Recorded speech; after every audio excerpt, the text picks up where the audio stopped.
la première masterclass One ASM. Vous allez voir, je vous expliquerai plus en détail.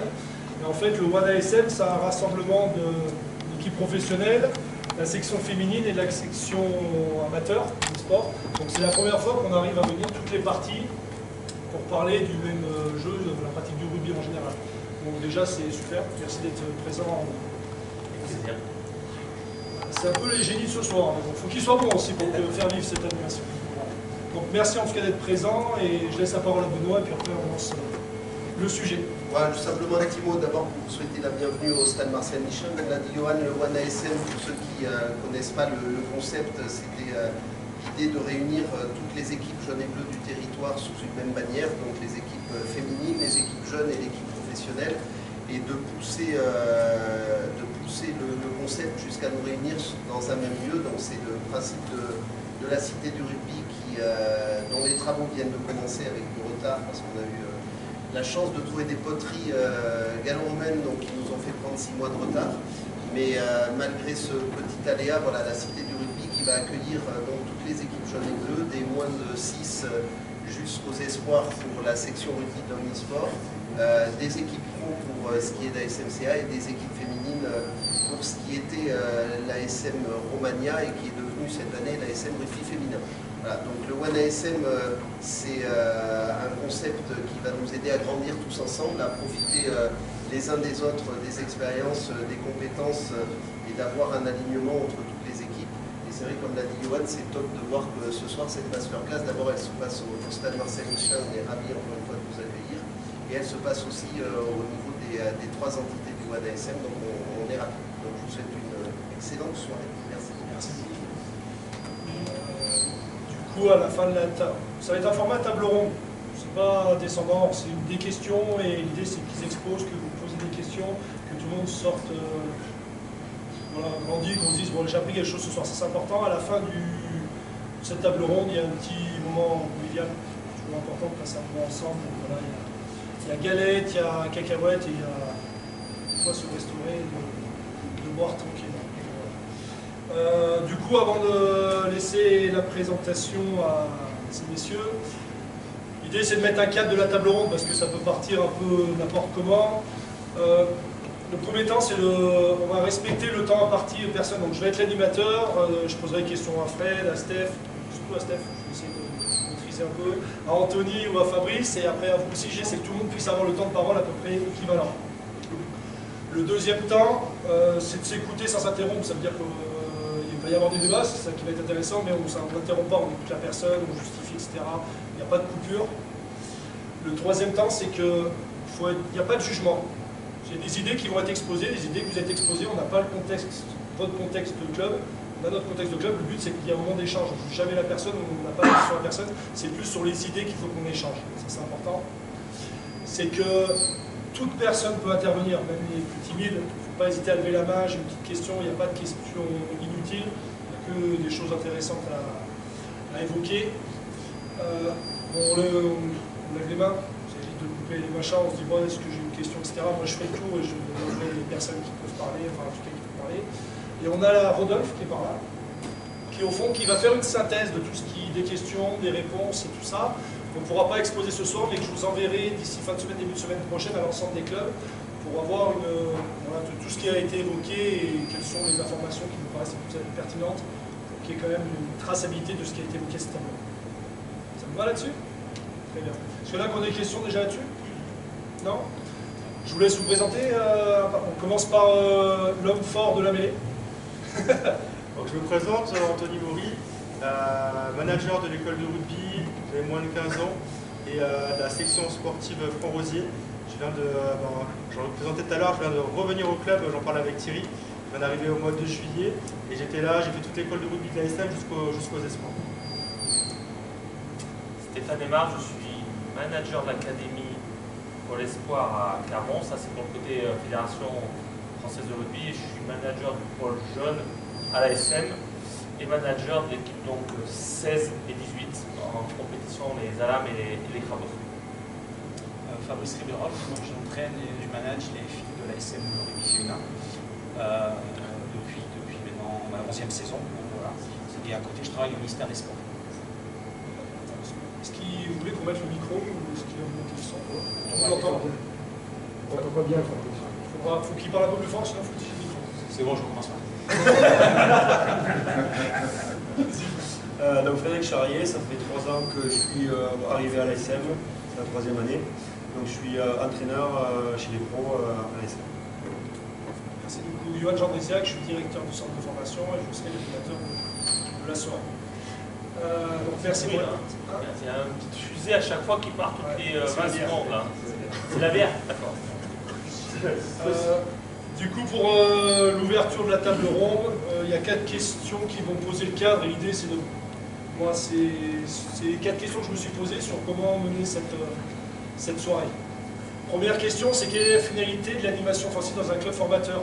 Pourquoi on pratique de l'attaque? Pour quelqu'un qui veut former les jeunes, c'est est-ce qu'il existe une identité offensive à construire de l'école rugby au senior? Est-ce qu'il faut plusieurs systèmes offensifs? Est-ce qu'il y a qu'un fil rouge? Ça dépend des philosophies de club. Après, est-ce qu'il faut une continuité stricte ou une progression adaptée à l'âge? Et la dernière chose, c'est comment arriver à concilier le plaisir de jouer, ça c'est primordial. Le plaisir de jouer, la créativité et tout en étant efficace offensivement.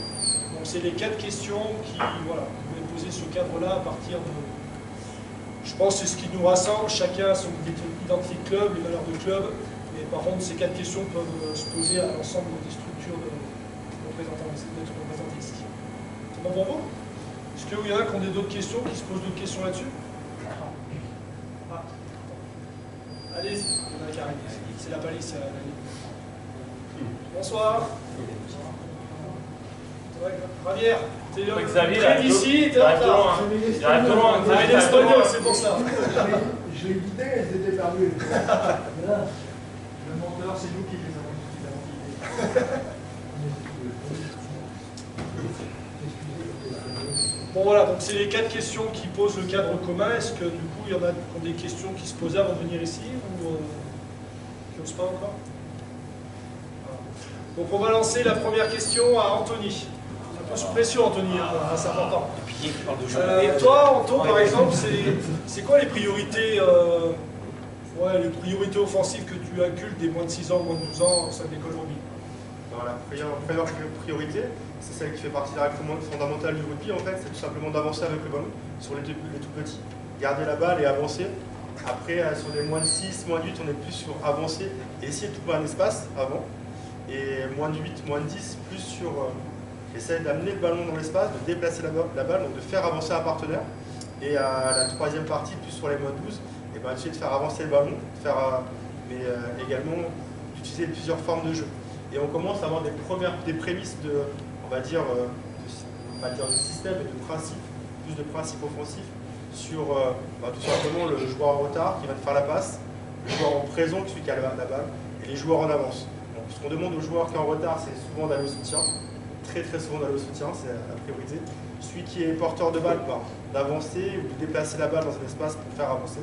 Et celui qui est en avance, plus de se démarquer dans un espace pour pouvoir essayer d'avancer le plus possible et d'aller marquer un essai le plus rapide.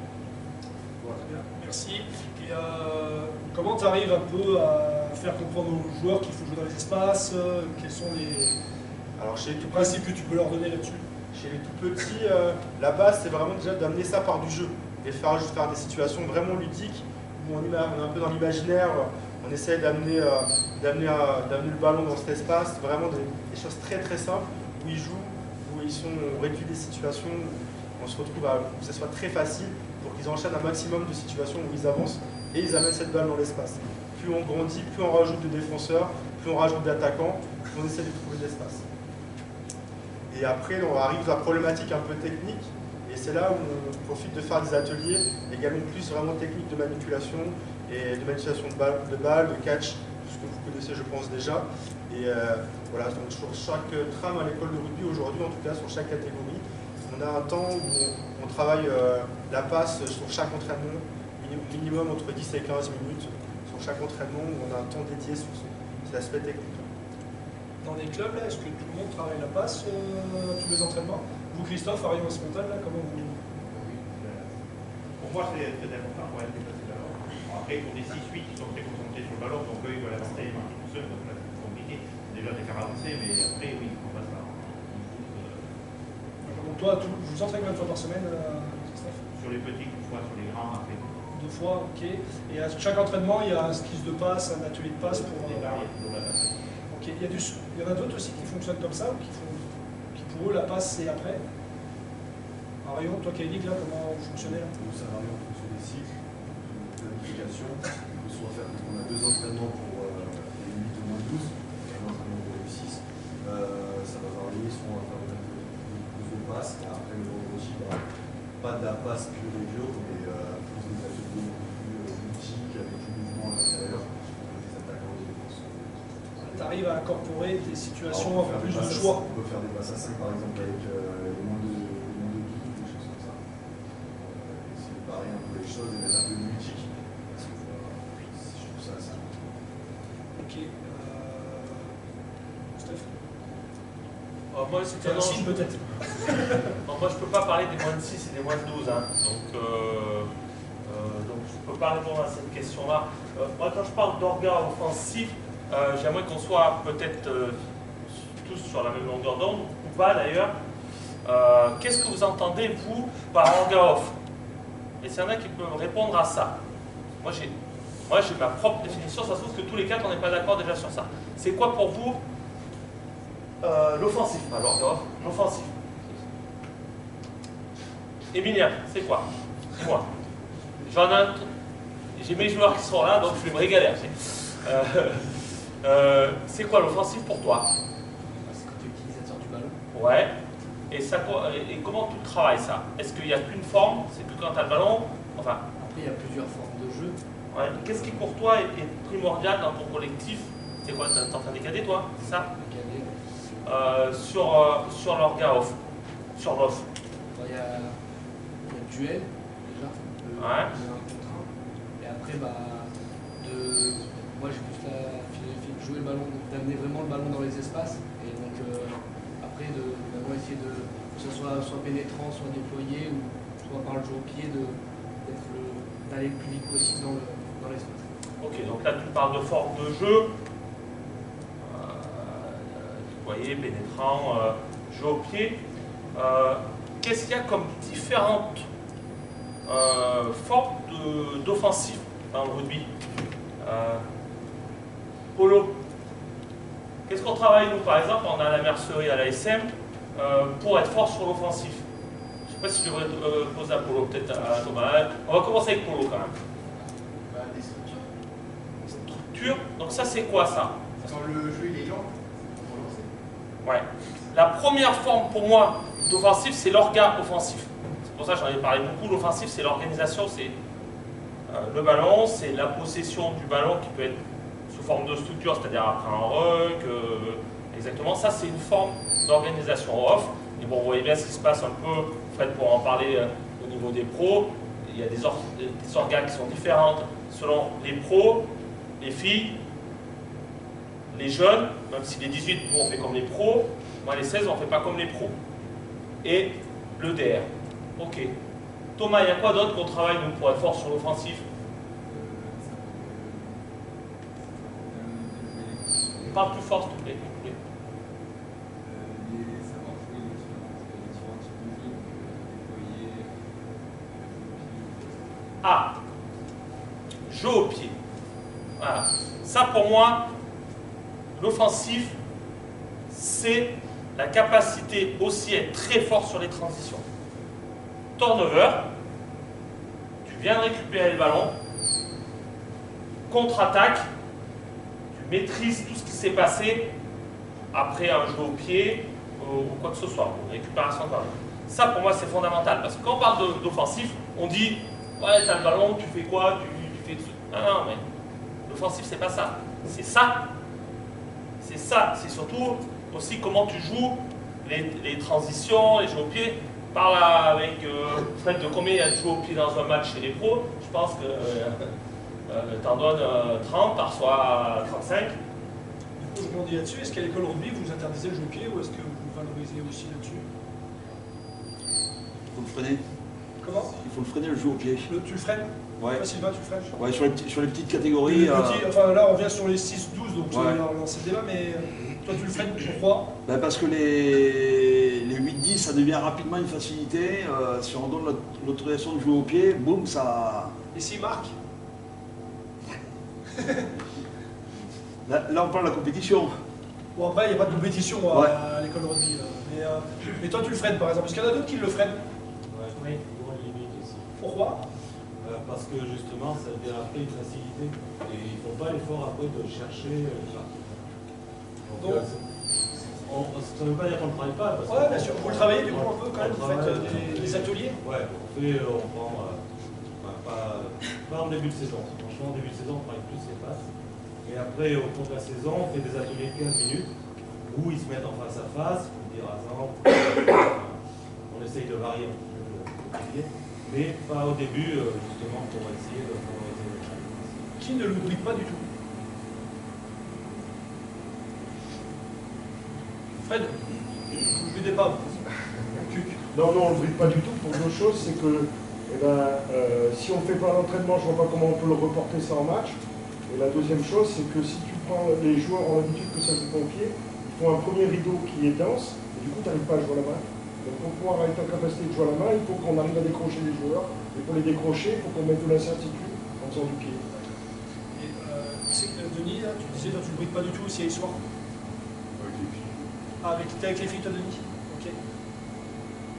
Pas du tout bridé. J'essaie d'analyser plutôt le rendu du jeu. Ah, tu poses la question aux filles. Est-ce qu'il a été utile, est-ce qu'il n'a pas été utile, pourquoi et je ne veux pas. Qu'elle se rende compte dans quelles conditions il est utile ou pas utile et qu'elle l'utilise, parce que sinon après elle l'utilise jamais. Toi, Anto, t'en penses quoi du coup sur ce choix de jeu qui peut être soit bridé ou pas bridé, les deux, enfin les positionnements? Oui, tu disais. Je pense que ça peut être même une arme en fait. Ouais. Nous, on nous a souvent reproché d'en abuser. À Rion avec le moins 12 et après avec le moins 14. Et après? C'est dur aussi, non? Je sais pas. Il y a des mecs de trop long pour ce week-end, faut pas dire à quoi. C'est chaud. Mais c'est vrai qu'il y a plusieurs formes de jeu hockey déjà, d'occupation, de pression, etc. Et au moins de 14, on se rendait compte que souvent le F3 est abandonné. Et du coup, on envoyait souvent le ballon dans cette zone avec des équipes qui pouvaient être appelées. Enfin, s'adapter aussi à nos joueurs. On avait un 10 ou un 15 qui avait un jeu au pied très précis, plutôt assez long, etc. Et donc, avec des équipes qui allaient très vite, on a marqué beaucoup d'essais comme ça. Et qui c'est qui donne l'info? C'est eux qui le voient ou c'est les coachs qui donnent l'info? Ah non, c'est eux qui voient. C'est eux qui voient. Après, on donne des repères dans la zone du terrain. La zone du terrain, on essaie de pas trop jouer dans le démarrer. On vient juste de commencer. Après, c'est vraiment important de comprendre pourquoi on joue au pied. C'est pas jouer au pied pour jouer au pied, c'est pourquoi on joue au pied. Dans telle zone du terrain, pourquoi on utilise cette forme de jeu au pied. Dans telle zone du terrain, pourquoi on utilise cette forme de jeu au pied. Ce qu'il a dit tout à l'heure à Steph, c'est que derrière, ça doit engendrer des situations de transition. Les situations de transition, c'est là où dans le monde entier sont marqués le plus grand nombre d'essais. Donc, turnover, les ballons rendus n'importe comment où la défense n'est pas placée.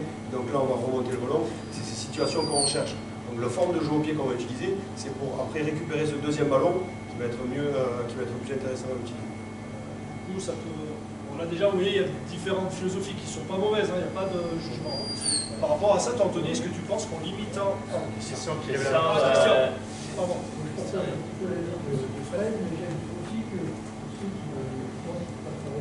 Les règles de l'école du rugby, dans un premier temps, ne favorisent pas le jeu qui est aussi fait que comme on est fait français, pourquoi on ne s'en sait pas momentanément, donc on travaille plus tard. Donc ça aussi, c'est qu'on a un règlement des écoles de rugby qui n'est peut-être pas adapté complètement à ce qu'on aurait comme on a fait.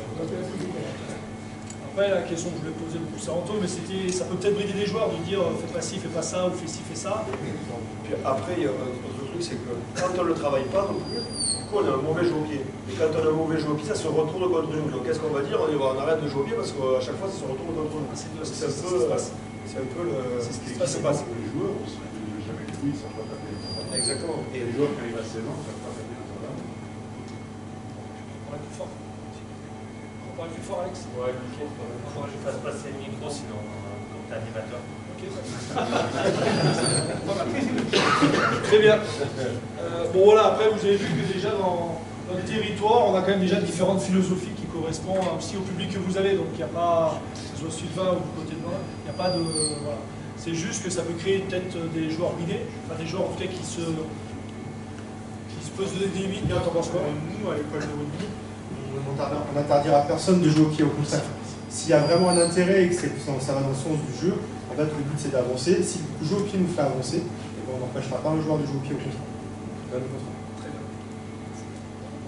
Est-ce qu'il y a des questions particulières que vous voulez poser concernant les parties U6 à U12? Parce qu'il y en a qui ont des difficultés sur l'animation offensive, qui rencontrent des réelles difficultés à dire ouais, l'équipe a du mal à marquer des essais, on a du mal à déplacer dans les espaces, on a du mal à avancer. Est-ce qu'il y en a qui veulent? Oui. Là, nous, c'est des catégories. Je fais mon rôle, sinon je vais me faire faire. Déjà, c'est des catégories, même jusqu'en U12, où ils ne prennent pas l'espace. C'est très compliqué d'arriver à leur faire prendre l'espace, que ce soit en attaque, voire même en défense. Tu vas faire le lien avec la prochaine question. C'est très bien. Et qui a des difficultés à prendre les espaces aussi, enfin, dans les autres clubs aussi, vous ressentez ça, la difficulté aux joueurs de prendre la largeur, etc. Du coup, comment vous le travaillez? Comment vous essayez de le travailler, par exemple? C'est mon saut. Ah, c'est rouge et blanc, c'est pareil. Il y a ce courdon aussi. C'était plus par rapport à la question d'avant, mais après, pour ma part, je suis pas sur les catégories écoles de rugby. On a des parties de formation de nos éducateurs qui travaillent pas au club. Et le problème, ça rentre dans l'offensive, mais c'est sur la passe avant le contact à l'école de rugby. Là où, pour ma part, on rencontre des difficultés sur certains éducateurs qui, pour les gros dominants, ils vont les obliger à faire des passes. Et c'est avoir un avis, ce que vous en pensez par rapport à ça. Ouais. Est-ce qu'il faut, entre guillemets, empêcher les forts d'être forts à l'école de rugby pour qu'ils apprennent à faire des passes, ou les laisser continuer à avancer, marquer les essais Il ne faut jamais un fort à lui dire d'arrêter d'être fort. Ça, il ne faut jamais l'empêcher d'être fort. Ce qu'il est possible de faire, qu'on met en place à l'ASM, ça existe depuis plusieurs années, ça s'appelle Mature Sport. En fait, c'est des mesures que l'on prend sur des joueurs par rapport à leur maturité physique, et ça leur permet de s'entraîner avec des joueurs qui ont la même maturité physique qu'eux. Et là, du coup, on essaie de limiter les contacts, mais ça leur permet de se retrouver avec des joueurs qui ont les mêmes capacités physiques qu'eux. Et du coup, ça permet qu'ils travaillent avec des joueurs en phase 2 qui sont aussi costauds qu'eux et qui vont les arrêter. Et après, tu peux aussi créer des contraintes voilà, dire si tu as attaqué, ça a touché, et quelles sont les solutions. Exactement. Lui mettre une pénalité, par contre, tu as le droit que d'utiliser un seul bras. Tu vas te débrouiller, tu dois utiliser qu'un seul bras. Ça va te mettre en difficulté, et lui déjà ça va le faire progresser. Et ça permettra aux autres aussi de pouvoir pousser. Est-ce qu'il y en a qui ont d'autres questions sur la partie école de rugby? Je vais revenir sur ce que tu disais tout à l'heure sur la difficulté à amener les enfants dans les espaces. Et c'est à nous, les éducateurs, à essayer de créer des situations qui leur permettent en fait de les visualiser. Et je pense que de partir de quelque chose de très très facile, où finalement on leur montre que l'objectif c'est pas d'aller droit dans le mec, et c'est vraiment d'essayer d'avancer dans cet espace. Et insister, répéter ce genre de situation, très ludique avec du jeu, très très favorable au début, pour qu'elle soit très facile à gérer. Et je pense d'enchaîner ce genre de situation leur permettra de se dire, j'ai une autre arme que mon corps finalement, je peux utiliser l'espace.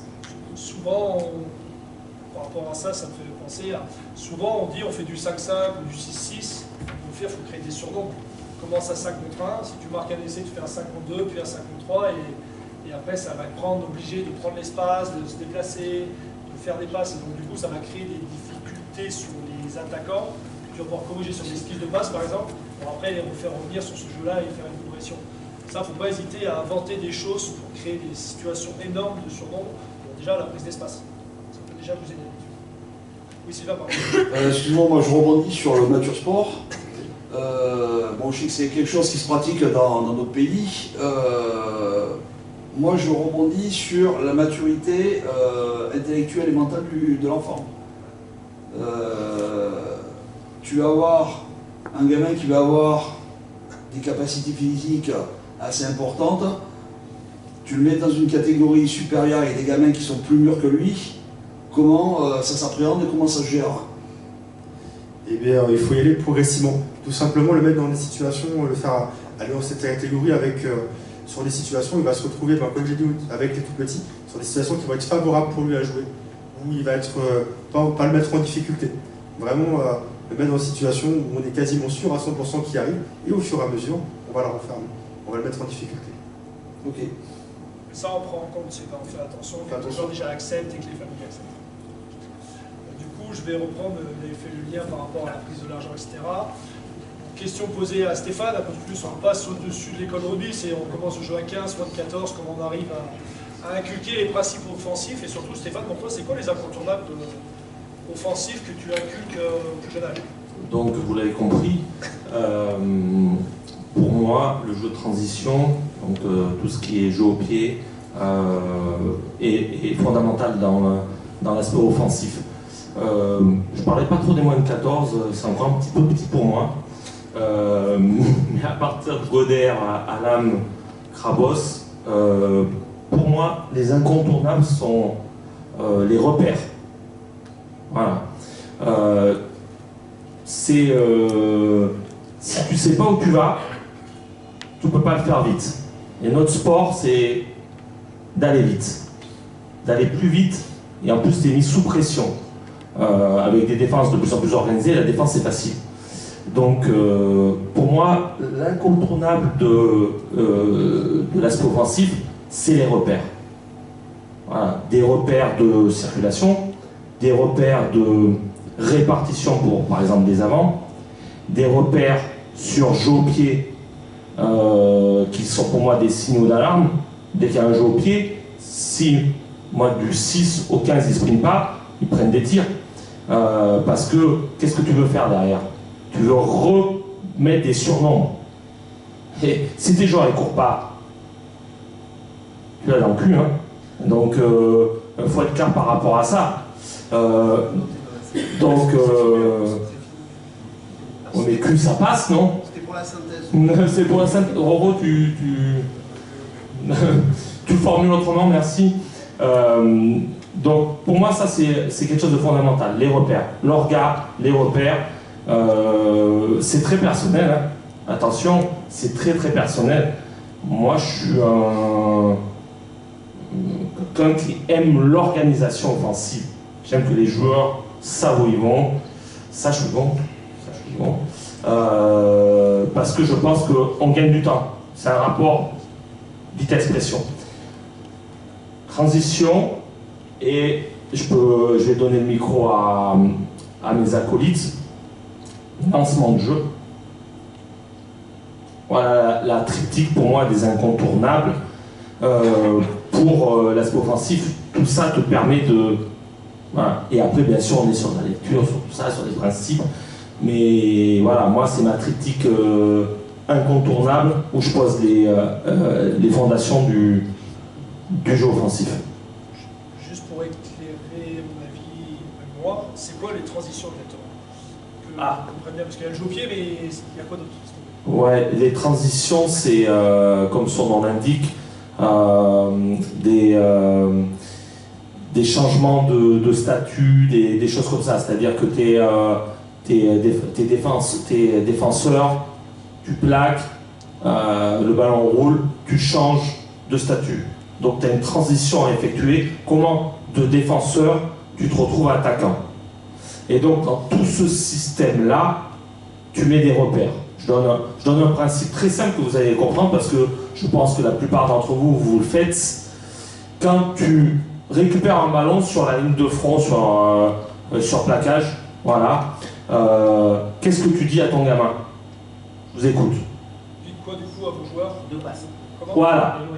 D'éloigner le ballon parce qu'en général, voilà, le porteur de balle est avec des soutiens, ils sont organisés et donc en deux passes, tu peux déjà t'extraire de la pression, soit deux passes latérales, soit une passe très profonde et renverser le rapport de force. Donc toi, ta transition c'est ça, c'est une réorganisation. Sur jeu au pied, ta transition ça va être quoi? Je te l'ai dit, ça va être de sprinter, certains, mais ça encore c'est des croyances, c'est la mienne. Moi je ne fais pas sprinter tout le monde par exemple. C'est des croyances et tu fais sprinter mais tu ne peux pas sprinter n'importe comment. Il y a des joueurs que tu fais sprinter d'une manière, il y en a d'autres que tu fais sprinter d'une autre manière en sachant très bien qu'en amenant un ballon là ou là, tu vas induire un rapport de force favorable. Voilà. Du coup, Fabrice, ou Fred, enfin Fabrice, Alors moi, c'est quoi les incontournables? Moi, je suis pas vraiment comme ça. Alors, il y a les lancements de jeu où je suis par contre fanatique de ça, parce que les lancements de jeu vont permettre un deuxième temps très favorable. Donc, ça mettra en situation favorable. Mais moi, je suis dans une organisation mais désorganisée, on va dire. J'ai pas de déplacement demandé aux joueuses. Il y a quelques déplacements, quelques filles qui doivent avoir des repères précis, mais l'objectif c'est d'être en lecture. Je suis dans le démarquage, je suis dans l'incertitude, je suis dans créer un environnement favorable pour créer l'incertitude et être illisible. Voilà, mon rôle de travailler c'est ça, créer l'incertitude en permanence. C'est pas une fille qui va, ou un joueur qui va ballon sous bras péter dans un mur, ça j'en veux plus. Être capable de venir à 2 ou 3 pour créer l'incertitude, trouver des espaces, être en lecture. Et après c'est savoir être capable de lire si je viens pour pénétrer, si je viens pour jouer au large, le rapport de force, si on avance, on vient vite à hauteur. Enfin, voilà, tout ça c'est un travail. Alors, de longue haleine, c'est de la formation. Nos joueurs et nos joueuses, on les forme aussi au quotidien par rapport à ce qu'on va mettre en place. Et tout ça, le but c'est qu'elles soient capables de s'adapter ensuite à ce qu'on va mettre en application dans le terrain. Nous, le jeu est libre, mais on a des systèmes des relances de jeu en permanence où elles doivent se retrouver. Mais là, c'est toujours en lecture. Il n'y a aucun moment c'est fermé. Être capable d'avoir, chaque fois qu'on attaque la ligne, 1, 2, 3, voire 4 sorties dans l'idéal. Et être capable de faire le bon choix. Et ça, c'est la lecture, la communication, savoir se déplacer. Un autre point, c'est le jeu sans ballon, la préaction, le démarquage. Tant qu'on n'est pas capable de se démarquer, je suis désolé, on n'en parle plus dans d'autres sports. Dans d'autres sports collectifs, c'est chercher à se démarquer. Et bien là, c'est la même chose. Que ce soit dans le sens ou dans le sens inversé, c'est chercher à se démarquer pour prendre le ballon dans un espace. Le jeu sans ballon, la préaction, pour à la prise de balle, je suis dans un espace. Et je ne suis pas spectateur à regarder les rucks, à regarder les ballons, et à la prise de balle, je me dis, ah, putain, qu'est-ce que je fais maintenant? Et ça, c'est un travail de longue haleine qu'on fait au quotidien avec les filles. Et aujourd'hui, ça commence à payer ses fruits, à nous payer, on parle des résultats bien sûr, mais aussi par ce qu'elles sont capables de mettre en place sur le terrain.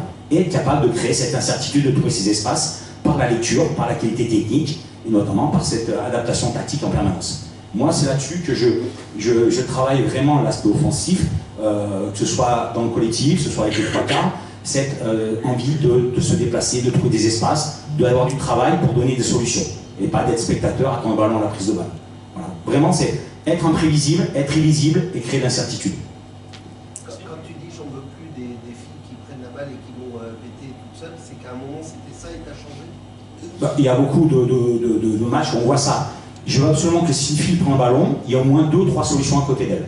Voilà. Si on attaque seul, sur la défense, c'est facile. On se fait prendre un shoot, on prend 2 ou 3 défenseurs en même temps. Si on attaque, que j'ai une fille à droite, une fille à gauche, une fille dans le dos, et que j'ai les 3 options, voire 4 gardées, et bien la défense va être sur le cul, va plus savoir vers qui se tourner.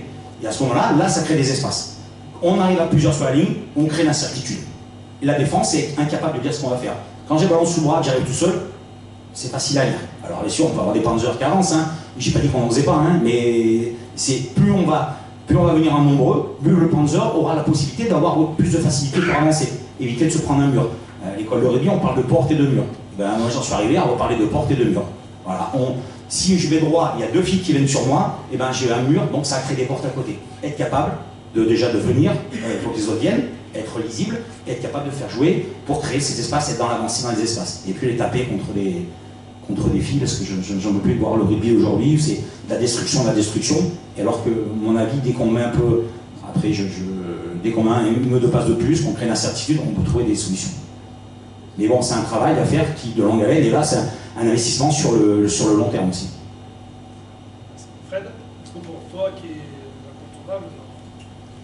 Oui, c'est un peu ce que viennent de dire mes collègues. C'est surtout comment on va utiliser les joueurs sur la largeur du terrain, avoir une économie pour être capable d'utiliser le ballon.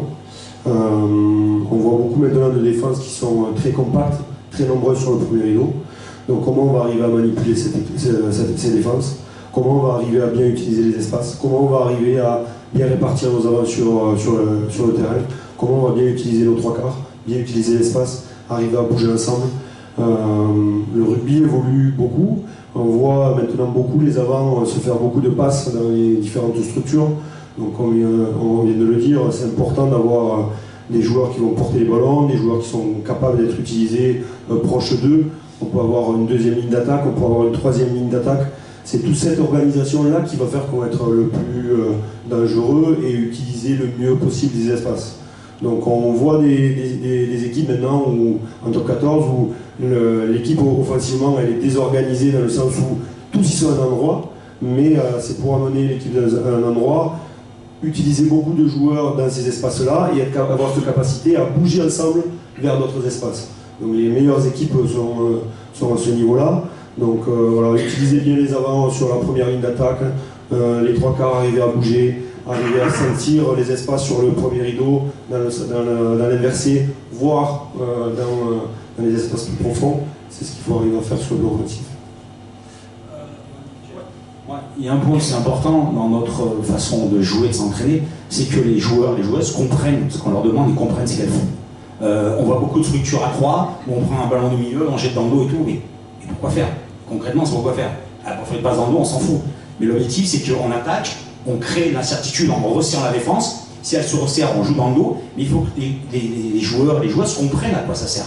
Comprennent, c'est pas répéter ce qu'on voit à la télé, ce que font les pros, c'est comprendre pourquoi on fait ça. Et si je comprends pourquoi je le fais, ben je le ferai de manière beaucoup plus efficace et j'aurai une intelligence rugbyistique à ce moment-là pour répondre aux attentes qu'on en a sur le terrain et répondre aux attentes des coachs et dans l'organisation du jeu. Et aujourd'hui, je vois tellement de choses dans les terrains, tous les matchs que je vois, où on a l'impression qu'on fait pour faire. Mais quelle est la finalité et quelle est la compréhension de tout ça? Tout à l'heure, ça a été évoqué comme quoi c'était difficile l'attaque plus que la défense, toi Steph qui l'a dit. Fred a parlé aussi de travail collectif, de circuler tous ensemble, etc. Mais peut-être Fabrice a stocké le micro, mais est-ce que tu crois que c'est important d'avoir un même projet offensif des plus de fin, on va dire du début des moins de 14 avec la même volonté d'avoir les trois soutiens autour du porteur de balle, la volonté de prendre la largeur, la volonté de mettre dans nos espaces, ou est-ce que tu penses que les moins de 14 peuvent être tapés dans un mur, que les moins de 16 peuvent jouer dans les espaces? Écoutez ce que je viens de dire, quand je vais taper dans les murs, ça fait plaisir. Non mais peut-être que... Non mais c'est l'exemple concret que j'ai évoqué, est-ce que c'est important d'avoir une même philosophie offensive? Nous, ce qu'on demande à la formation chez les moins de 18 en cadette, c'est vraiment de former la joueuse. Pas de structure, à la rigueur qu'on ait quelques structures qui ressemblent un peu à ce que font l'élite, mais vraiment c'est former la joueuse, être capable de jouer sans ballon, jouer avec le ballon, d'être capable de lire, la pression, le rapport de force, et tout ça leur permettra ensuite d'intégrer un système qui sera plus ou moins huilé. Enfin, c'est comme ça qu'on voit les choses. Alors après, il y a 2-3 structures qu'on peut mettre en place pour réaliser de la cohérence quand elle monte après avec l'élite, mais l'objectif numéro 1 de la formation, c'est de créer le joueur individuellement qui soit capable de lire tout ça, d'être capable de comprendre tout ça. Et de maîtriser techniquement, bien sûr, ensuite ce qu'on va lui demander avec pression, sous pression. Et s'il est capable d'être bon dans tous ces domaines, il sera capable de répondre à toute sollicitation dans un collectif, structuré ou non, avec des systèmes ou non. Est-ce qu'il y en a qui ont des d'autres questions ou qui ont des difficultés? Ouais, Christophe. Voilà. Merci Alex. Comme quoi Alex n'est qu'un micro, il est bien. Tout ce qui a été abordé, donc moi là où j'ai le plus de problèmes avec les petits, c'est plus sur la vision du jeu, quoi. Donc ils vont jouer, mais qu'est-ce qu'ils voient en face? Et même sur les plus grands, on se rend compte que ils ont du mal à voir où il faut jouer, quoi. Où sont les espaces, parce qu'on part des petits, où c'est maintenant peut-être un peu moins, mais au départ on disait c'est la grappe. Donc tout le monde concentré sur le ballon, et puis c'est pour ça qu'après on ne voit pas les espaces sur les bords, quoi. Ça c'est la première chose que moi je vais essayer de sortir de ça, quoi, pour qu'ils voient où aller jouer. Et sur les plus grands, c'est un peu la même chose, quoi. Des fois, on voit même sur les seniors, maintenant avec les vidéos, c'est flagrant, on les voit tous sont tournés vers le ballon, ils ne regardent pas derrière qu'est-ce qu'il y a, où il y a des espaces. Voilà. Donc les gamins qui viennent du foot, ils ont cette qualité-là, de voir les espaces. Eux, on leur a demandé au départ de se démarquer et puis de regarder où sont les copains pour faire la passe. Toi, j'ai vu que tu as pris le micro, peut-être que tu as une réponse. Non, après, par rapport à ce que disait Fabrice tout à l'heure, c'est qu'il faut comprendre pourquoi on fait les choses en fait. Pourquoi on va jouer dans le sens, pourquoi on va jouer dans le sens inverse, pourquoi on va jouer sur les largeurs, pourquoi on va jouer sur l'axe du terrain. C'est avoir des repères comme ça pour comprendre pourquoi les joueurs ils vont avoir ces actions-là. Après, on peut leur poser la question, mais pourquoi? Donc maintenant que tout le monde a compris, pourquoi tu joues sur les largeurs alors que sur l'axe, on pourrait trouver d'avancée. Pourquoi on joue dans le sens alors que dans le sens inversé, il y a des espaces de libre. C'est arriver à comprendre ça pour faire comprendre ça pour qu'on soit après capable de s'adapter. quand j'étais éducateur, alors, il y a des années, je faisais beaucoup d'arrêts sur image. C'était, tu prends vraiment stop, bouge plus, regarde, tous les espaces, c'est avoir un tableau quasiment, mais devant, en réel, tu pouvais faire quoi? Le questionner et être toujours dans cette réflexion, cette compréhension, et être capable de lire. Après, je pense que vous le faites aussi, mais moi, ça a été toujours, depuis tout le temps, c'est même encore aujourd'hui, des fois, j'ai poussé un coup de gueule, et elles arrêtent tout, elles ont peur. Arrêt sur image, pourquoi on fait ça? Les espaces sont où? Qu'est-ce qu'on fait? Ah oui, on pourrait faire ça, ça. Allez, on repart et tout. C'est comme ça que j'y ai quand j'étais éducateur, mais ça date. C'est à la place du scan, ce qu'on appelle scanner. Et la difficulté aujourd'hui, c'est qu'on peut aller vite. Et j'en reviens parce que le rugby aujourd'hui est très structuré. Et donc, quelle place du scan? Comment, quand tu te déplaces et quand tu communiques, tu arrives à décentrer du ballon et scanner. En fait, avant toute action, avant d'avoir le ballon, tu devrais avoir toujours une étape de scan. Ce qu'ont un petit peu, souvent les neufs ils arrivent sur des zones de ruck et vous les regardez, regardez la référence, vous regardez Dupont arriver sur un ruck, hop, il décentre le regard avant d'arriver sur le ruck pour voir, parce que lui il a des qualités incroyables, s'il peut rattaquer le sens inverse ou s'il va ouvrir le sens. C'est la place du scan. La lecture, c'est la place du scan. Et on l'a un peu oublié peut-être dans notre formation. C'est vrai que nous, on est un peu de la même génération, hein, tous les trois. On a un petit jeune à côté. On a été éduqués rugbystiquement comme ça. On a été éduqués à regarder, on a été éduqués par le toucher. On a été éduqué par tous ces trucs-là qui faisaient que la lecture du jeu était implicite. L'évolution du rugby venant, qui vient, et aujourd'hui la référence c'est les pros. La référence mondiale c'est qui? C'est les Springboks. Ils massacrent les types. On va dire les choses simplement. Ils massacrent les mecs. Mais ils massacrent les mecs, ils sont incroyablement innovants, même si ça peut vous faire marrer sur tout ce qui est des basiques, c'est-à-dire sur l'aérien, sur tout ça. Et donc c'est nos références aujourd'hui, et donc c'est nos références à tous, ça reste des références aux éduques. Et forcément, cette notion de scan, avant de bouger, cette notion de... elle se perd un petit peu. À nous, Français, à nous, éducateurs clermontois ou de la région clermontoise, à remettre ça au goût du jour, parce que si tu vois pas, t'es aveugle. Si t'es aveugle, tu vas être un petit peu moins efficace, je pense. Ouais, c'est Gilou, Gilbert Montagnier. La prise d'information. C'est ça, ce cas. Moi, pour revenir sur ta question de base, comment on fait en fait, pour faire guérir ces situations, et la première question que je me pose, c'est est-ce qu'il n'y a que le porteur de balle qui peut voir les choses? Il y a plusieurs joueurs qui sont autour de lui et qui peuvent l'aider. Donc là, on va parler plutôt de gestion de ballon. Et après, ces joueurs-là, donner peut-être ce que je fais avec les petits, un code tout simple pour dire là, il faut que tu fasses la passe vite, quoi. Si je te dis ce mot-là, si je te dis rouge, c'est vraiment que je veux la balle et qu'il y a vraiment un espace à ce moment-là. Parce que quand on est petit, on est attiré par ce ballon, on va avancer, on est auto-centré.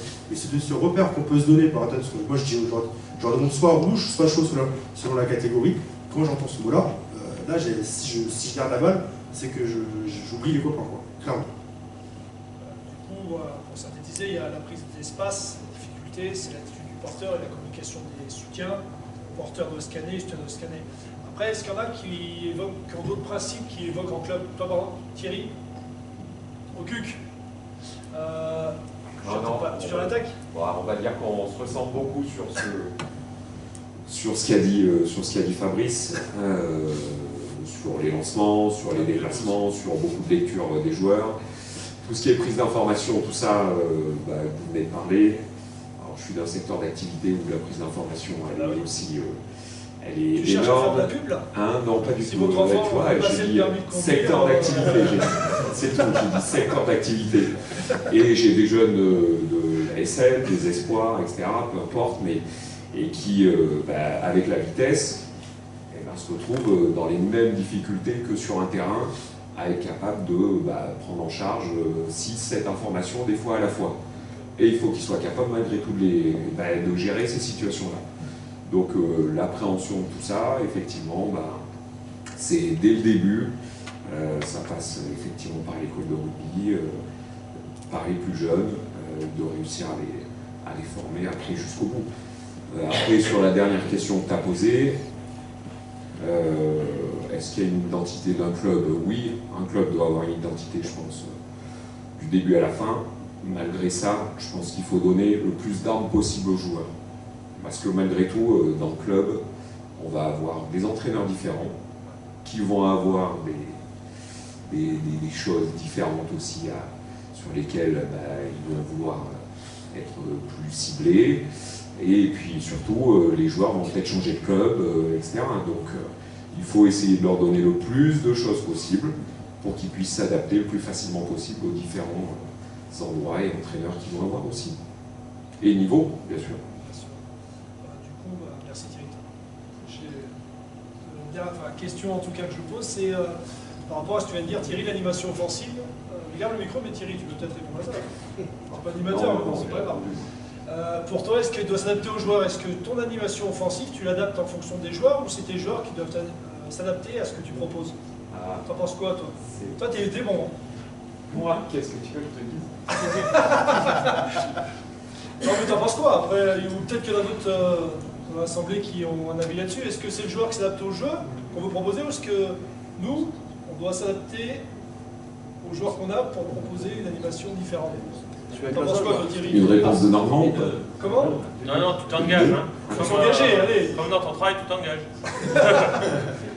Christian, tu voulais répondre à la question? Thierry est un peu timide.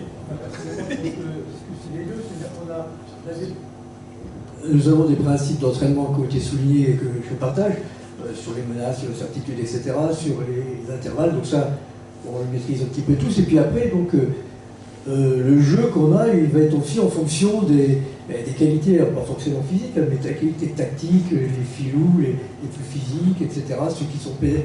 Et donc il y a un mix des deux, c'est-à-dire qu'à un moment donné, on peut faire complémentaire aussi, si on parle avec des centres, etc. Mais je pense que c'est un peu les deux. Mais surtout, il y a des principes qu'on veut mettre en jeu, puisque c'est notre philosophie de club, elle n'est pas toute. Hein. Si on prend l'anciennement les Toulousains et les Toulonnais d'époque, ils avaient deux formes de travail et ils ont eu des résultats autant. Mais par contre, on a des principes, et puis on va les moduler par rapport aux qualités de nos joueurs, et ça aussi fait appel à la formation précédente qu'on a eu de nos joueurs. Les Toulousains, ils forment des joueurs complets, mais plutôt sur le mouvement. Et donc, de l'école de rugby, il y a des formations telles. Il y a les Toulonnais à l'époque, ils avaient une formation qui était plutôt, comme le disait Fabrice, avec l'impact, mais ils étaient un peu tous formés comme ça. Donc, il y a une philosophie de club, il y a une philosophie des entraîneurs, et il y a une adaptation aussi de cette philosophie par rapport à nos joueurs. Moi, j'ai jamais été catégorique là-dessus. C'est un peu prétentieux, je pense. Fred, toi, tu t'en penses quoi là? Ouais, après, c'est comme on l'a dit, c'est un peu des deux. Si je dois prendre l'exemple de certains clubs, je vais prendre l'exemple de Toulouse, évidemment. On peut parler du Barça au foot, qui ont des identités de club. Toutes les équipes, toutes les catégories sont identifiées Barça ou Stade Toulousain. Ça, c'est le plus dur à obtenir dans un club, avoir cette philosophie, avoir toutes les équipes qui jouent de la même façon. Maintenant, je vais prendre un autre exemple. Je vais prendre La Rochelle, que tu connais bien, Fabrice.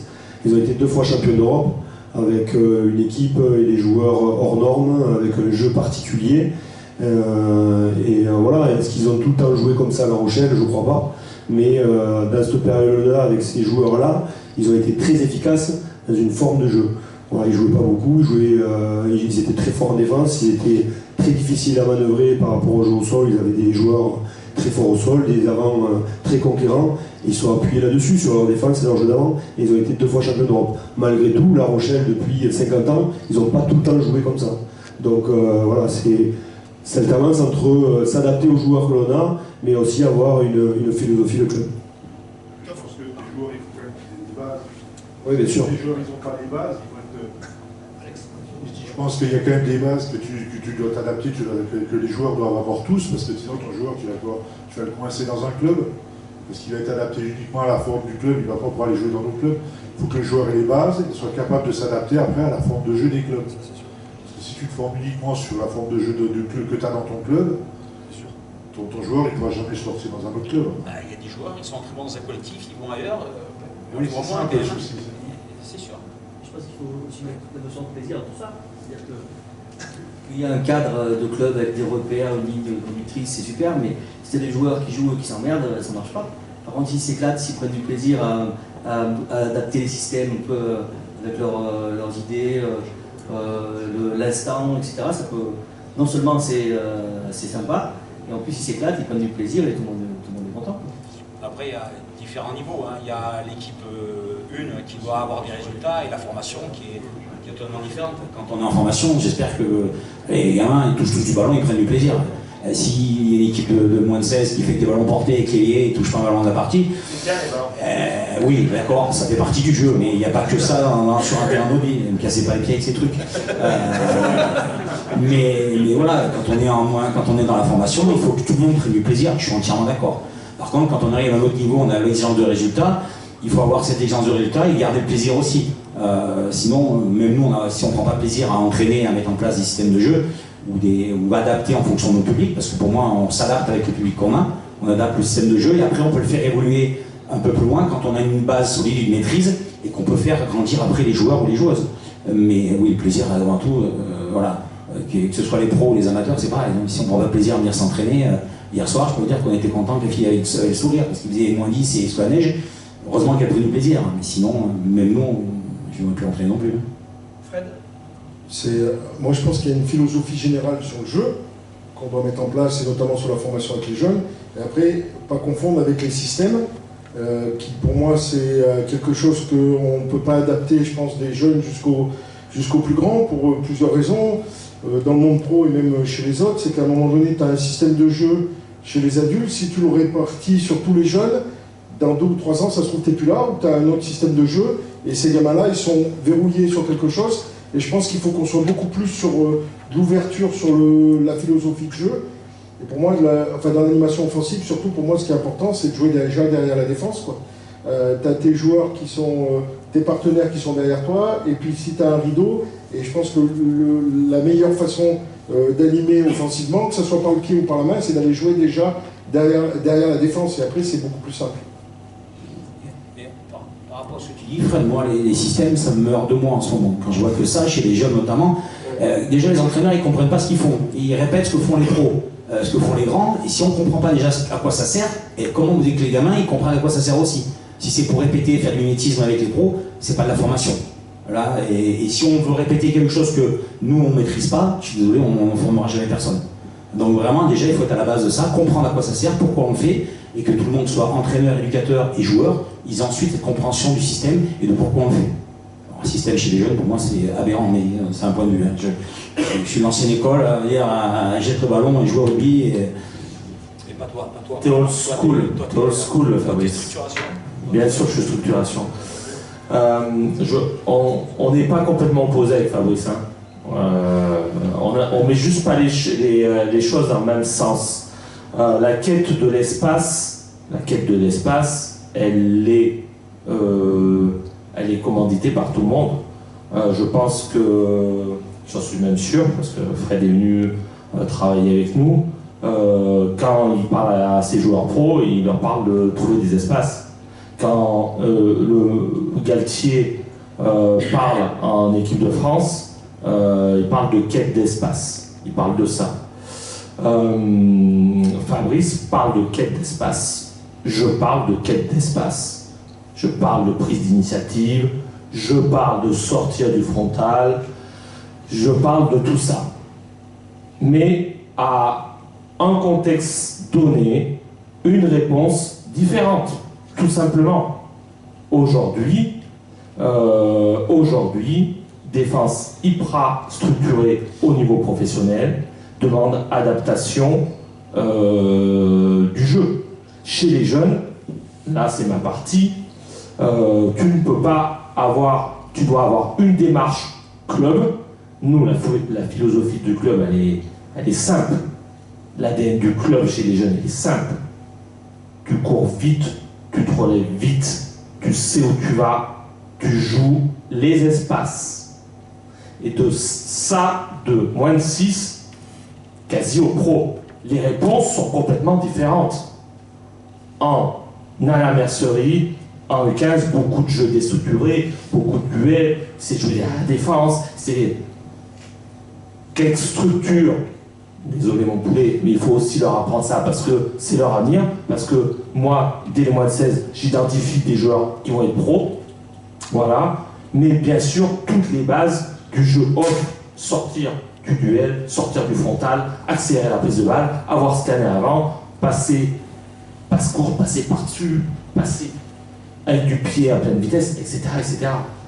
Chez les Krabos, la donnée elle est différente, elle est aussi dictée par les pros parce que aujourd'hui, un joueur qui sort de Krabos, 2 mois après, il peut être au Michelin. Vous en avez vu l'exemple cette année. Donc il faut qu'il maîtrise le système mis en place par les pros, mais pendant sa formation, il aura tout vu. Il aura vu du jeu déstructuré, il aura vu du jeu structuré, il aura vu le jeu au pied, il aura vu toutes les quêtes d'espace. Voilà. On essaie de faire ça à l'SM, on ne fait pas toujours bien, mais on essaie de le faire. Du coup, par rapport à ça, là, question à Fred, comment on arrive à accompagner les jeunes vers le monde des adultes? Parce que ce soit Fabrice des moins de 18 à l'équipe première, que ce soit Fred, que ce soit vous des juniors en seniors, c'est comment on arrive à accompagner ces jeunes-là pour les intégrer vers le système adulte? Bon, après, si un jeune, comme tu l'as dit, Krabos, qui monte avec les pros, c'est qu'il a des qualités au-dessus de la moyenne par rapport à sa catégorie, qu'il a été bien formé aussi, parce qu'il y a un travail qui a été derrière. Nous, on récolte les fruits de ce travail-là de formation, donc tout le travail de formation d'un joueur, pas forcément de s'adapter dans un système, mais d'avoir toutes les qualités pour technique, tactique, être capable de se démarquer, prendre des espaces, lire, lever la tête, prendre des informations. Après, quand il arrive chez les grands, ça va plus vite, ça tape plus fort. Donc l'accompagner, est-ce qu'il soit capable de ce qu'il réalise très bien chez les jeunes, arriver à le faire à une vitesse plus importante et dans des situations où ça tape plus fort. Donc il faut arriver à l'accompagner là-dessus. Néanmoins, quand un jeune arrive avec nous, on lui demande de ne pas calculer, de se lâcher, parce qu'ils ont toujours beaucoup d'appréhension quand ils viennent avec nous. Mais plus ils vont pratiquer avec nous, plus ils vont s'adapter à la vitesse de jeu, à l'intensité qu'on va retrouver chez les pros, et plus ils vont grandir, progresser et s'adapter rapidement et adapter leur qualité au niveau. Question pour Anto, là, qui est responsable de l'histoire. Comment tu arrives à faire passer les jeunes juniors d'espoir et des espoirs à l'équipe première là? Comment vous faites à l'histoire? Comment vous accompagnez ces jeunes-là qui jouent très vite en première? Ouais, alors nous on a la chance d'avoir des joueurs de l'équipe première qui coachent ces catégories-là. Donc en termes de déjà de fond de jeu et d'adaptation à la structure et tout ça, ils ont déjà tous ces repères-là. Donc ils arrivent, comme dit Fabrice, à les diffuser plus facilement. Mais aujourd'hui la volonté c'est quand même que jusqu'à nos cadets, tu vois, cadets deuxième année, on parle pas encore trop de structure quand même. Hein. On est plus dans le, voilà, on est dans le déstructuré, le jeu libre, leur donner un maximum d'outils pour remplir la caisse à outils, pour en faire des joueurs un peu, des joueurs voilà polyvalents et qui sont en capacité d'arriver à peu près tout faire. Et à partir des juniors, là, on commence à leur inculquer la structure et on va dire le plan de jeu à échelle réduite bien sûr, mais le plan de jeu de l'équipe première, de façon à ce que ça monte assez vite. On a le cas cette année encore avec deux juniors qui sont champions de France l'année dernière qui sont aujourd'hui en Fédéral 1 quoi. Donc il faut qu'ils s'adaptent assez vite et là aussi comme dit Fred, on récolte les fruits de la formation. Du coup par rapport à ça, il y a un gros travail à mon avis qui doit être fait entre éducateurs et entraîneurs. Comment vous arrivez à avoir ce fil rouge? Parce que tu passes des structures en moins de 16, le moins de 18 ans, les entraîneurs doivent connaître un peu la structure de ce qui se passe au-dessus à échelle réduite. Qu'est-ce que vous mettez en place pour avoir cette cohérence? Non, aujourd'hui, en étant honnête, hein, moi j'ai pris mes fonctions depuis cette année, pas grand-chose, clairement pas grand-chose, pas assez. Pas assez. L'idée c'est d'arriver à faire ce que vous faites, parce qu'aujourd'hui on travaille ensemble et vous êtes un peu le modèle, mais c'est d'arriver à faire transpirer de la catégorie, alors nous on n'est pas pro, hein, mais de la catégorie on va dire des plus grands, découler au moins jusqu'aux catégories compétition sur de l'échange entre les staffs. Aujourd'hui ce qui se fait, ce qu'on arrive à faire déjà, ce qu'on ne faisait pas avant, c'est d'arriver à faire en sorte que les joueurs de l'équipe première interviennent aux entraînements de l'école de rugby. Ça se faisait pas. Donc déjà c'est essayer de créer du lien au sein du club pour... Ouais, clairement. Aujourd'hui, moi, ma volonté, c'est vraiment de remettre une culture club à l'histoire. Voilà, là je parle de nous, mais c'est vraiment la base, on va dire, de mon année de travail. Et après, l'idée c'est d'arriver à proposer aux éducateurs un peu des masterclass à notre échelle, mais pour arriver à faire transpirer le discours. Ouais, juste par rapport à ça, parce qu'on parle que de l'offensif, mais si tu veux justement avoir du poids et former tes joueurs, tes joueuses à tout ça, quelle est la part d'offensive dans ta semaine et quelle est ta philosophie par rapport à ça? Nous, enfin chez les jeunes, nous en SM, la part d'offensive prend 80 voire 90% de la semaine, avec les transitions bien sûr, dont je vous ai parlé en amont. Et ça c'est une vraie volonté, notamment de ma part, je l'assume, qui peut être problématique parfois sur la victoire ou le résultat. Parce qu'on sait ce qui fait gagner. Je suis désolé de le dire, mais c'est pas toujours ça, ou alors il faut être brillant. Et par contre, c'est ça qui développe le plus les joueurs. Et nous, on a pris ce parti, même en crabe. On a pris ce parti, quitte à se mettre en danger, quitte à se faire contrer, en éveillant quand même beaucoup sur la tactique du jeu au pied off pour les préparer justement à ce qui va se passer chez l'un. Mais moi, c'est mon parti pris. Je l'assume parce que c'est moi qui le dit aux entraîneurs et c'est moi qui m'occupe de la défense, t'as qu'à voir. Aujourd'hui, chez les 16 et 18. Donc, tu as compris que la volonté du club est celle de fournir de plus d'armes offensives parce que c'est ce qui est le plus dur et c'est ce qui éveille le plus l'essence. L'idée, c'est aussi de poser. Fabrice, toi, tu conseillerais quoi l'éducateur ou l'entraîneur qui va. Premier repère qu'il devrait avoir, ou le premier conseil que tu pourrais donner sur quelqu'un qui va se lancer dans l'animation offensive avec son équipe? C'est quoi le premier conseil que tu pourrais lui donner? Eh bien, de laisser jouer. De laisser jouer. De relancer le ballon. Je pose la question à Stéphane après. Non, mais enfin, oui, et d'être dans la compréhension, de faire comprendre à ses joueurs pourquoi ils font telle chose. Et comment on peut les améliorer. Alors, il y a le porteur de ballon, mais j'insiste vraiment sur les autres joueurs. Parce qu'on regarde beaucoup le porteur du ballon, ce qu'il va faire et tout. Mais tout va dépendre de ce que les autres partenaires vont lui proposer à côté. Est-ce qu'on va venir à hauteur? Est-ce qu'on va venir en couple? Est-ce qu'on va venir en plus 1? Est-ce qu'on va donner des solutions? Est-ce que j'attaque tout seul? Et voilà, c'est cette compréhension et ça s'attacher à regarder le porteur, mais aussi les soutiens, le jeu sans ballon. On parle beaucoup de préaction dans le ballon, là c'est ça. Est-ce que tu as fait le nécessaire? Est-ce que tu es sorti dans un espace pour qu'à la prise de balle, tu sois dans un intervalle? Est-ce que tu sors du point défensif de l'adversaire sans ballon? Enfin voilà, il y a des choses vraiment importantes à ce niveau-là. Et puis les faire jouer, tout en leur donnant des repères, on est d'accord, hein. Tu parlais tout à l'heure de la riche d'image, ça fait partie encore de la pédagogie où on va leur expliquer et leur faire comprendre qu'il est sensibilisé sur pourquoi on fait telle chose et qu'est-ce qu'on pourrait faire de mieux.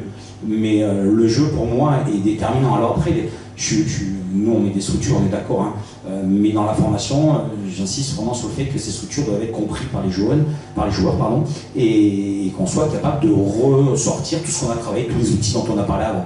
Et si on n'a pas ces outils, la structure n'aura aucun sens et on ne pourra pas la jouer correctement. J'ai bon? Pas mal. Est-ce qu'il y en a qui s'occupent un peu plus de l'organisation offensive de leurs équipes ici, présents?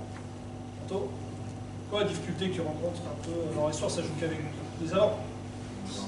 Après, ça va se promener, ça. Ouais, c'est pour ça que je dis ça. Comment est-ce que tu as des difficultés? Est-ce que tu peux même donner par où tu as commencé avec ton équipe?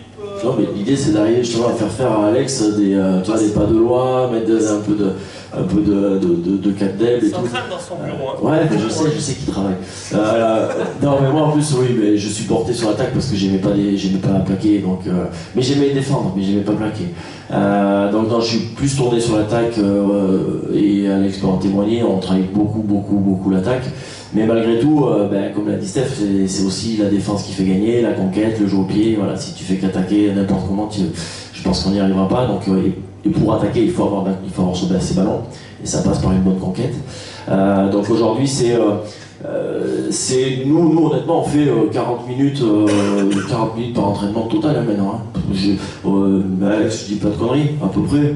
Il m'engueule sur le timing à chaque fois, les joueurs, mais non, à peu près on est là-dessus parce qu'on veut vraiment du repère collectif. Et alors on fait de la situation, on fait du skills, les avants font un peu de conquête, mais honnêtement on fait beaucoup de total. Arriver à faire beaucoup de total pour créer des repères, faire des arrêts sur image, bien sûr, et arriver à amener nos joueurs sur la compréhension du jeu. Et pour ça, c'est nourri par de la caisse à outils. C'est-à-dire que si tu vois les espaces mais que tu n'arrives pas à amener le ballon parce qu'il te manque quelque chose, il te manque de la main, il te manque du jeu au pied, c'est bien beau de le voir l'espace, mais si tu n'arrives pas à le poser la balle, le jeu au pied... Moi j'ai des joueurs, ouais putain, mais c'était la bonne solution, ouais. Mais la réalisation elle est moisie. Donc c'est pas grave, on passe à autre chose, déjà tu l'as vu, c'est pas mal. Mais il faut, ça fait partie de la caisse à outils. Et ça, la caisse à outils, elle est nourrie par la formation. Du coup, tout à l'heure, tu as dit qu'il fallait avoir le ballon. Ça part de lancement. Du coup, Fred, parce qu'on parle beaucoup de déstructuré, de structure, mais ça part de touche, de mêlée, de la base, des avants. Touche, mêlée. Et du coup, Fred, là, faut le sur une semaine d'entraînement. Alors, chacun est différent, mais c'est quoi la proportion gardée du temps d'entraînement sur les lancements des avants, enfin sur la conquête des avants et les lancements des trois quarts? Comment ça peut répartir la charge de la semaine sur ça, par rapport au jeu? Ouais, après, nous, on essaie un peu de travailler un peu toutes les journées de la semaine, avec des journées avec des intensités différentes. Donc voilà, les lancements, on les voit dès le lundi, de façon à faible intensité pour arriver à comprendre les repères, les placements des uns et des autres. Le mardi à très haute intensité. Le jeudi, on le fait plutôt avec l'équipe qui va jouer le match, donc plutôt sur les séquences courtes. Et le vendredi, sur le captain run à vide. Du coup, on travaille tous les jours les lancements, on travaille tous les jours en défense, on travaille tous les jours le jeu de transition, on travaille tous les jours la défense, voilà, sur des séquences différentes.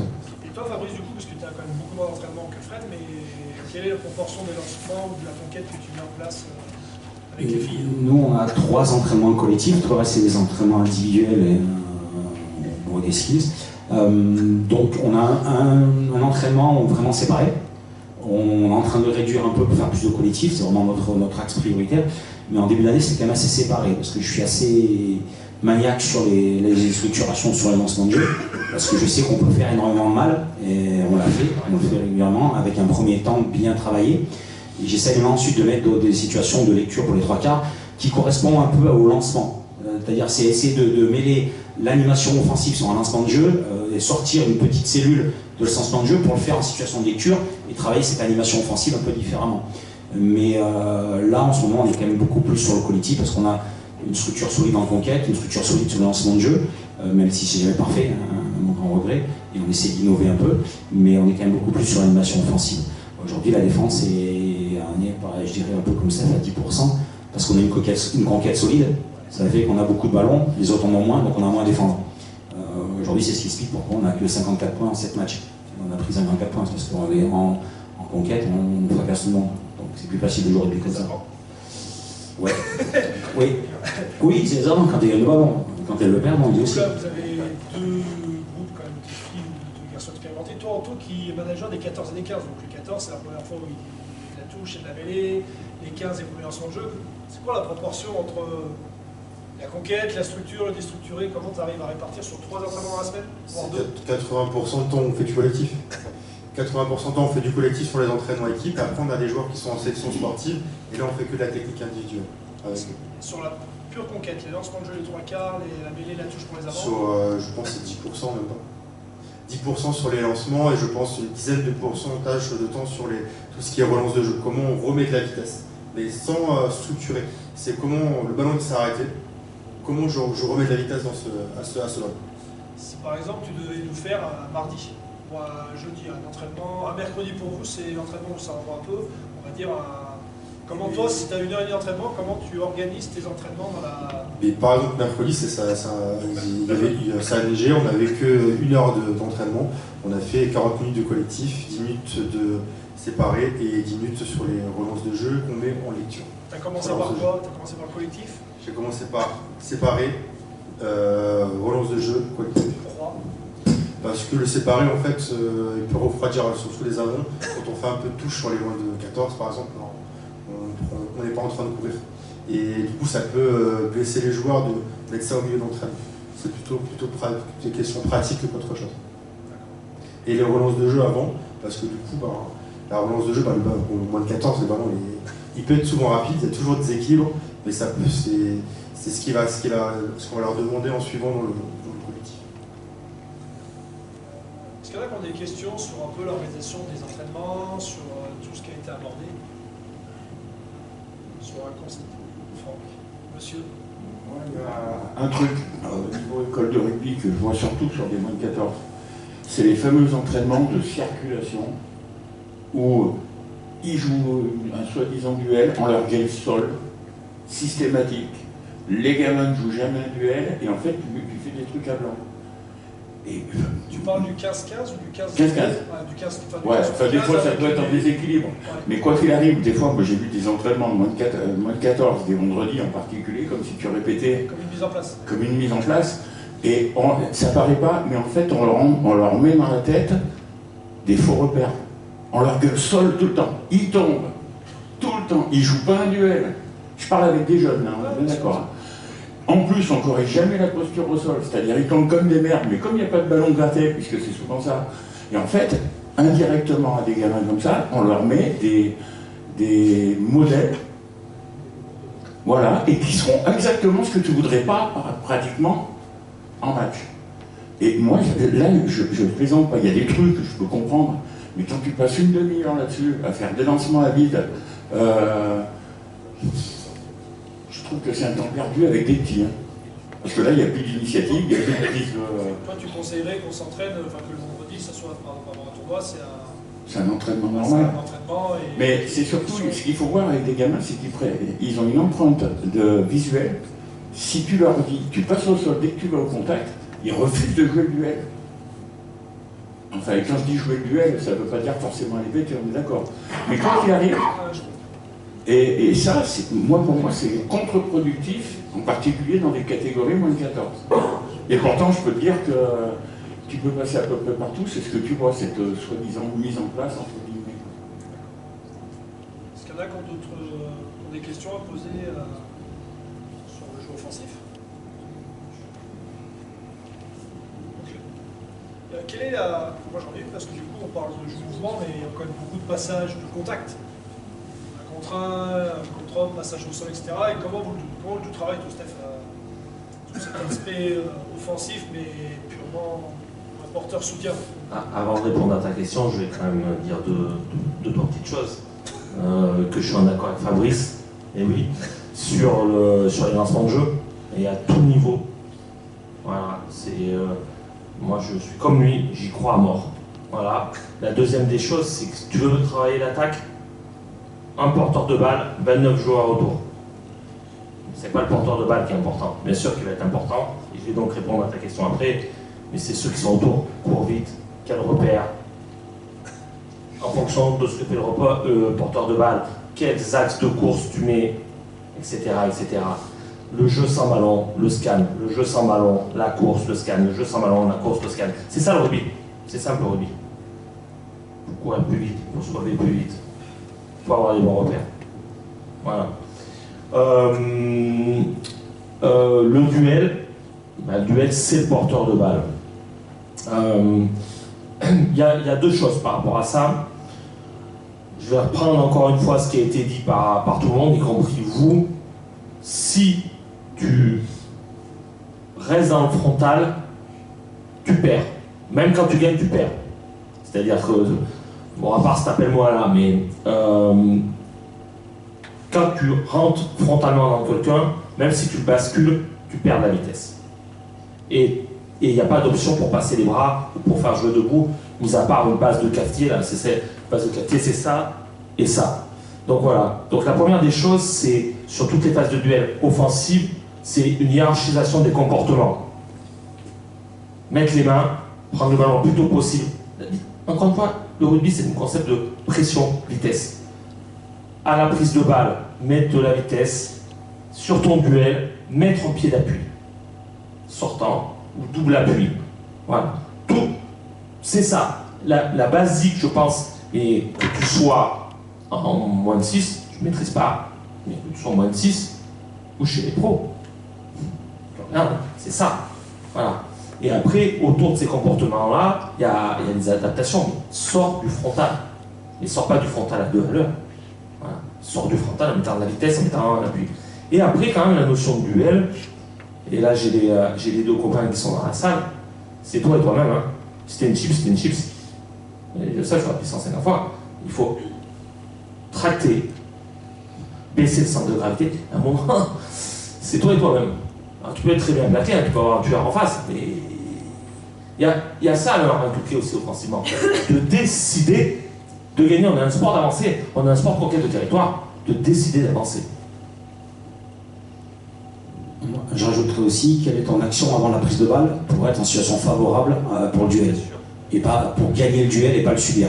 Parce que si je pars en travers, que je suis chassé et tout, à la prise de balle, je me ferai défoncer. Par contre, si moi j'ai anticipé pour pouvoir entrer mes courses, gagner, prendre des pôles faibles et tout, là mon duel, il sera gagné déjà d'avance, pas ma préaction. J'insiste vraiment sur ce terme parce que c'est, pour moi aujourd'hui, c'est là-dessus qu'il faut qu'on travaille tous, c'est cette capacité à prendre le ballon dans un intervalle et non pas dans un mur.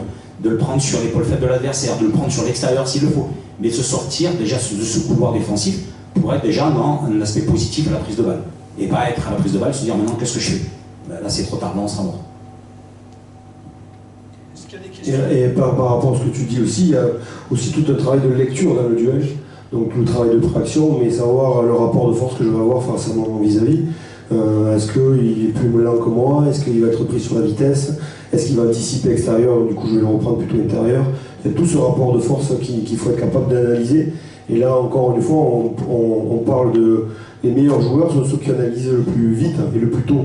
Donc dès qu'ils touchent le ballon, ils savent exactement ce qu'ils vont faire. Donc éduquer les joueurs aussi, c'est leur apprendre à prendre des informations sur les défenseurs, comment ils se comportent, comment ils se déplacent et quelle zone de fracture je vais pouvoir attaquer. Donc ça, c'est le travail de lecture qui est important aussi dans le duel. Une dernière question pour toi, Fred. Du coup, l'idéal, le joueur ou la joueuse à 20 ans, c'est quoi l'idéal offensivement? Qu'est-ce qui, pour toi, est primordial qu'à 20 ans, on sache faire quand on arrive à être du junior à passer vers les seniors? Après avoir les basiques techniques, les basiques tactiques, être capable de comprendre le jeu, ça c'est les bases. Après, on peut avoir un joueur qui est très bien formé, mais qui ne sera pas capable de jouer en top 14, parce qu'il n'a pas les qualités physiques, techniques, mais pourtant il a été très bien formé tout au long de sa formation. Et c'est un joueur qui... on voudrait tous être des joueurs internationaux, et on n'est pas capable d'être tous des joueurs internationaux. Il y en a qui seront des joueurs de top 14, il y en a qui seront des joueurs de Pro D2, il y en a qui seront des joueurs de national, mais pourtant ils pourront être très bien formés. Donc les bases, c'est les bases techniques, les bases tactiques, les bases de la compréhension du jeu et les bases physiques pour pouvoir évoluer dans différentes équipes. Fabrice, toi, du coup, toucher les filles? Bon, déjà la même base hein, que Fred, parce que déjà c'est pas mal. Mais enfin moi, ce que je recherche vraiment, c'est des joueuses capables de sortir, d'avoir un équilibre numérique et de créer un surnombre par leur qualité d'appui, de course, de lecture.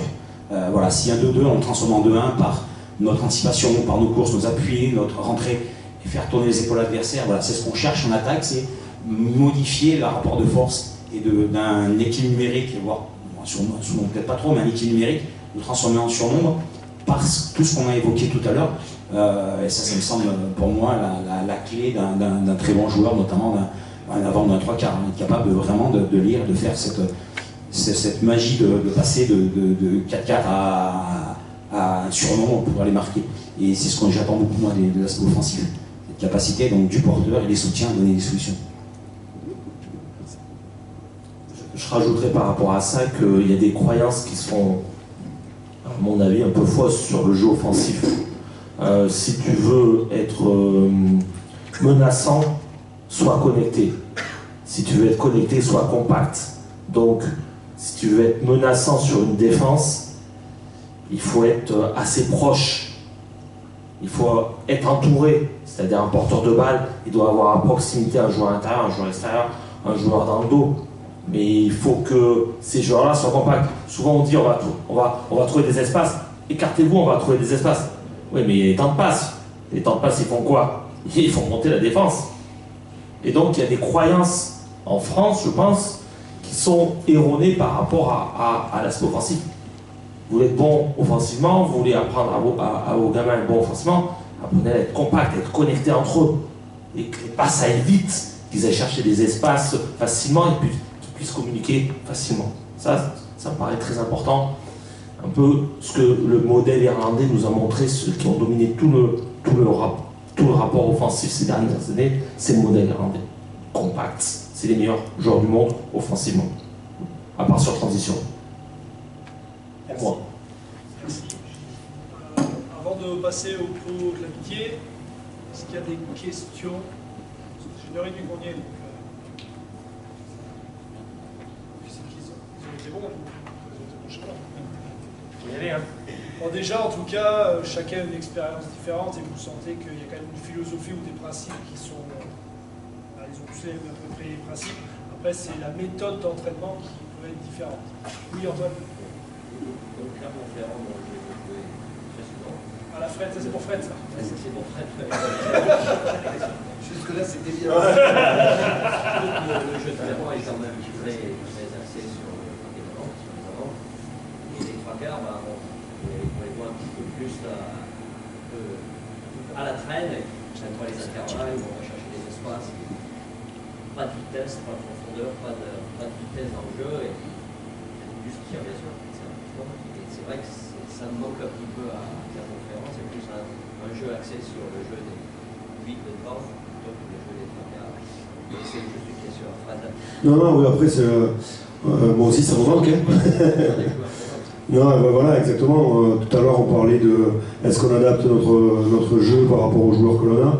Voilà, on est dans une compétition auto 14 qui est très concurrentielle, avec des matchs acharnés tous les week-ends. Évidemment qu'on a des points forts sur les avants, on est très conquérant, notamment notre paquet d'avant, notamment sur les ballons portés, comme on disait tout à l'heure. Donc quand on veut gagner des matchs, on s'appuie sur nos points forts. On a moins de vitesse derrière à l'heure actuelle. Alors on y travaille avec Benoît pour rééquilibrer un petit peu tout ça. Mais voilà, c'est une volonté évidemment d'améliorer notre collectif. Et aujourd'hui, évidemment, derrière, on manque un peu de vitesse, c'est vrai. Donc on essaye de compenser, mais voilà, c'est sûr qu'on aimerait avoir plus de vitesse derrière, ça c'est sûr. C'est ça. Il y a des recrutements en cours pour pallier en partie cette problématique. Bon, après, la question Antoine, elle est pertinente, parce que tu pourrais dire clairement c'est que le jeu d'avant. Donc il assiste à tous les entraînements, même Christophe, à aucun moment, il dit qu'il faut que devant. On a la volonté de déplacer le ballon, de mettre dans les structures. Après, là où Fred, bon d'accord, on est chez nous. C'est pour ça que nos jeunes ont un peu plus de chance, ils vont un peu plus vite que les pros. Non mais c'est vrai, donc du coup, c'est cette volonté-là de dire qu'il faut qu'on ait de la vitesse, mais tout de suite, on n'est pas dans la capacité de répondre à ce qui se passe le mieux. Mais la volonté, elle est là, c'est de mettre le ballon dans les espaces, oui, d'avoir une grosse conquête. Fabrice a dit en premier, il dit on gagne beaucoup, mais parce qu'on a souvent le ballon en conquête. C'est aussi ça, c'est d'avoir le ballon au bon endroit. Mais la volonté du club, c'est quand même de déplacer le ballon dans les espaces, de jouer. Alors, c'est pas une philosophie. Sinon, Fred, il serait frustré. Il fait la gueule. Juste par rapport à ça, je ne vais pas surtout pas aller sur ce terrain-là, mais sur le terrain du plaisir, parce que c'est revenu. Le plaisir, il n'est pas, pour un joueur, il n'est pas seulement dans le fait de se faire 4 passes et d'aller marquer un bout de ligne. Le plaisir, il est partout dans le rugby. Il est partout. La victoire, la gagne, le phénomène de gagne, c'est aussi une source de plaisir pour les gamins. Et un ballon porté, moi je suis un 3 quarts, un vrai 3 quarts, qui n'a pas fait une mêlée de sa vie. Hein. Voilà. Quand on marque en ballon porté, j'adore.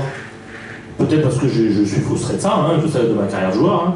J'aurais préféré être un Pilacho ou un talon, j'en sais rien. Mais voilà, le plaisir il est partout. Le plaisir offensif il est partout. Un duel aérien gagné, c'est magnifique. Un ballon porté, c'est magnifique. Un départ du 9 avec 4 relais debout, c'est magnifique. Le plaisir au rugby, il est partout.